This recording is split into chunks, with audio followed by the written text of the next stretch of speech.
السلام علیکم جونمز، کیسی طبیعت ہے؟ ٹھیک ٹھاک.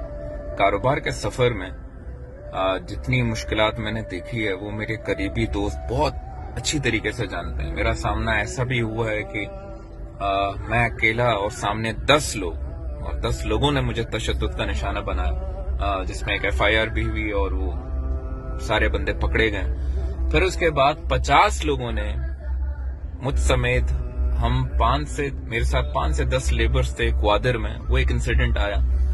ہر موقع پہ، ہر گھڑی پہ میں نے جو ایک چیز دیکھی ہے نا، کہ کچھ تماشائی ہوتے ہیں اور کچھ ایسے دوست آپ کے ساتھ ہوتے ہیں جو پوری طریقے سے اپنے آپ کو خون آلود کر دیتے ہیں، اور کچھ ایسے ہوتے ہیں جو کم از کم کوشش کرتے ہیں، آواز بلند کرتے ہیں، اور چند ایسے ہوتے ہیں جو چھڑوانے کی کوشش کرتے ہیں.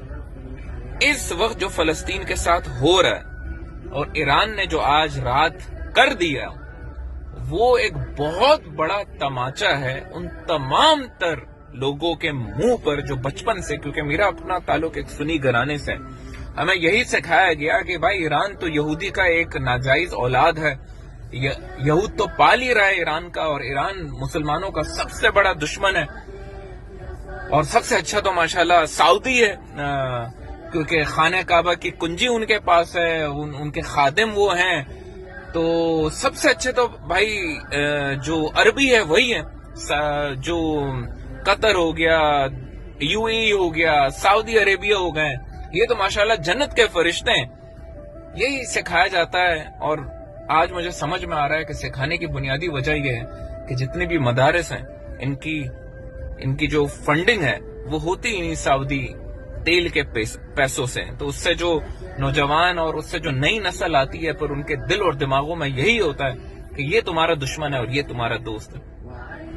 میں ایک چیز بتا دیتا ہوں کہ جب مصیبت کی گھڑی آتی ہے نا، کون حق پر ہے اور کون باطل پر ہے، بس اتنا دیکھنا ہے کہ کون آپ کے لیے اپنا سر خون آلود کر رہا ہے. یمن کر چکا، ایران نے بھی کر دیا. باقی سارے مسلم ممالک کے منہ پر یہ والی لعنت ہو، تمہاری فوجوں پہ لعنت ہو، تمہارے ایگزسٹنس پہ لعنت ہو، اور تم صرف تماشا بن کر رہو. انہوں نے کر دکھایا، اور خدا کی قسم اللہ کے دربار میں بھی یہ سرخرو ہے. یمن جو ایک کمزور ملک ہے، جنگ کی حالت میں ہونے کے باوجود بھی جو اس نے آنکھیں دکھائی ہے اسرائیل کو، تمہارے اندر تو یہ اوقات نہیں ہے کہ تم کم از کم ان کے خلاف ایک ملکی سطح پہ کوئی بیان جاری کر سکو، یا ان کے ایمبیسیز کو بند کر سکو، یا کوئی ایسا اقدام تو ہو یار کہ نظر آئے کہ تمہارے اندر بھی جو ہے نا حسینی کا جذبہ ہے، تمہارے اندر بھی نبی کی وہ سنت اور نبی کی وہ محبت، قرآن کی عظمت تمہارے سینے میں ہے.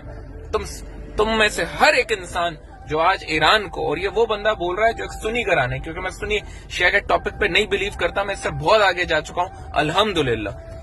میں یہ ان کے لیے کہتا ہوں کہ جو آج بھی یہ کہتے ہیں کہ یہ تو ایران نے اس لیے کیا کہ اب یہودیوں کو کھلی چھوٹ مل گئی، اب تو وہ کر دیں گے، تباہی کر دیں گے سارے عالم عرب پہ. تو میں کہتا ہوں لعنت ہے عرب پہ، اس اربوں پہ جو $350 بلین فٹ بال کے سٹیڈیمز کے لیے خرچ کر سکتے ہیں، اپنی عیاشیوں پہ خرچ کر سکتے ہیں، کانسرٹس کروا سکتے ہیں، مدینے کے بارڈر کے قریب بڑے بڑے ہالی ووڈ کے پاپ سٹارز اور سنگرز کو لا کے نچوا سکتے ہیں.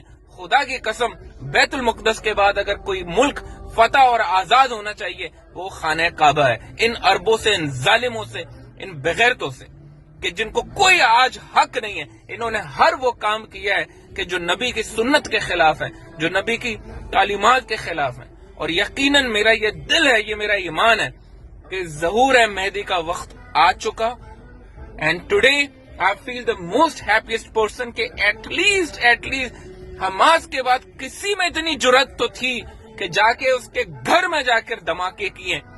سلام ہے ایران تمہیں، سلام ہے. And this is coming from a person جس کا پورا خاندان سنی ہے، جس کو سنی گھرانے میں پڑھایا گیا ہے، بڑا کیا گیا ہے. میں آپ سے یہ کہتا ہوں اللہ تعالیٰ کی سلامتی ہو آپ لوگوں پر. یو ہیو وون the hearts of many people like me who are unbiased and who think rationally. Thank you.